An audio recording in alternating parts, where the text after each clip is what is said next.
Halo semuanya, assalamualaikum. Balik lagi bersama aku Tanti Fiji Lestari. Di sini aku ingin membahas mengenai komunikasi krisis dan solusinya.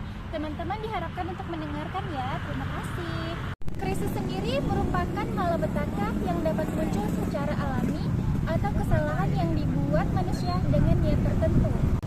Krisis dapat meliputi kehancuran nyata, kehilangan kredibilitas, atau kerusakan reputasi lain dari suatu organisasi. Krisis sendiri biasanya memiliki dampak keuangan yang signifikan pada sebuah perusahaan dan mempengaruhi produksi pada pasar.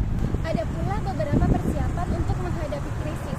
Langkah yang pertama, kita harus memahami bahwa setiap organisasi apapun jenisnya, dimanapun lokasinya, dapat terlibat dalam suatu krisis.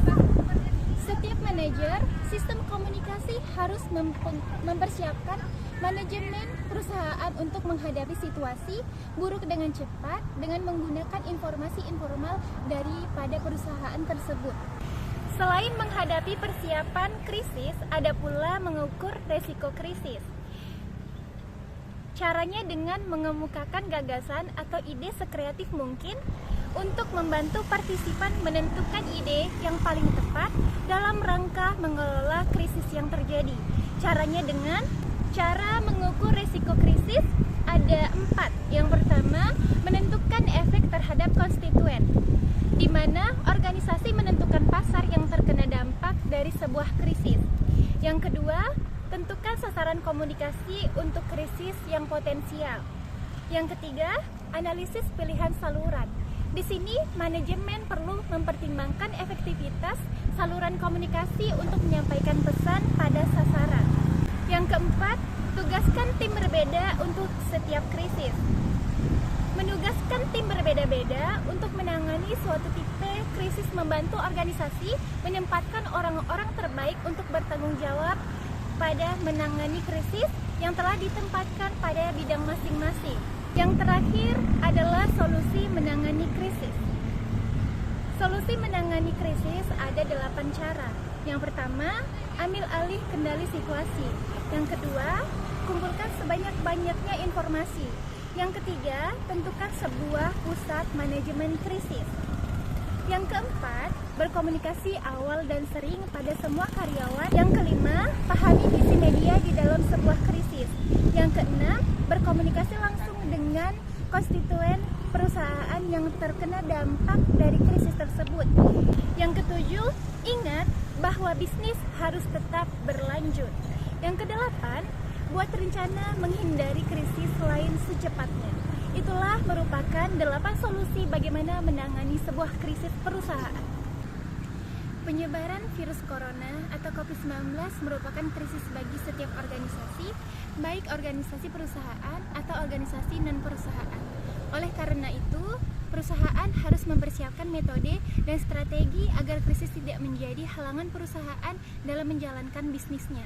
Istilah seperti ini disebut dengan manajemen krisis perusahaan. Contoh yang bisa diterapkan: sebelum mengetahui manajemen krisis, kita perlu mengetahui apa itu krisis dan bagaimana itu bisa terjadi. Krisis dalam keadaan yang sangat membahayakan yang dapat menimbulkan dampak besar bagi semua orang. Contoh krisis meliputi wabah, bencana alam, teknologi yang manajemen yang buruk, terorisme, peperangan, dan juga kelangkaan.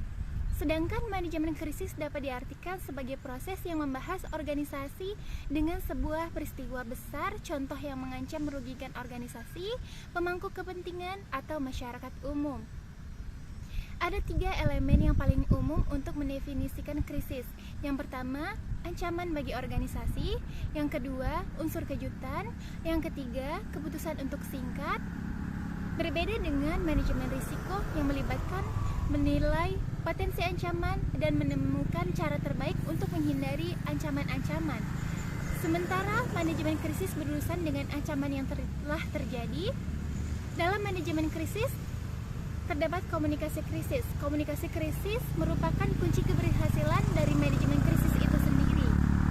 Kondisi krisis harus dapat tersampaikan pada semua elemen, yaitu masyarakat, konsumen, dan juga karyawan dari perusahaan itu sendiri. Contoh manajemen krisis yaitu ketika ada wabah corona. Perusahaan harus mampu memberikan informasi terkait regulasi kerja di saat wabah dan juga langkah-langkah agar tidak terjangkit virus. Contoh situasi krisis dapat mempengaruhi manajemen perusahaan jika dipandang melalui bisnis akan menimbulkan hal berikut. Yang pertama, intensitas masalah akan semakin besar. Yang kedua, masalah bisa saja disoroti oleh publik. Yang ketiga, masalah akan mengganggu kelancaran bisnis sehari-hari. Yang keempat, masalah akan mengganggu nama baik dan citra perusahaan. Yang kelima, masalah dapat merusak sistem kerja perusahaan secara keseluruhan. Yang keenam, masalah akan mempengaruhi pola sosial masyarakat. Yang ketujuh, pemerintah dapat melakukan intervensi. Krisis sejatinya adalah katalis bagi semua orang, terutama perusahaan, untuk menjadi lebih baik. Misalnya saja di saat krisis virus corona saat ini. Hal ini tentu memicu perusahaan untuk melakukan transformasi digital dan mempercepat perubahan industri sebagai salah satu contoh manajemen krisis perusahaan. Seperti belajar dan bekerja di rumah yang akan menjadi kebiasaan setelah virus corona mereda. Baiklah teman-teman, sekian pembahasan mengenai konflik krisis dari saya. Semoga bisa bermanfaat untuk audiens. Saya ucapkan terima kasih. Wassalamualaikum warahmatullahi wabarakatuh.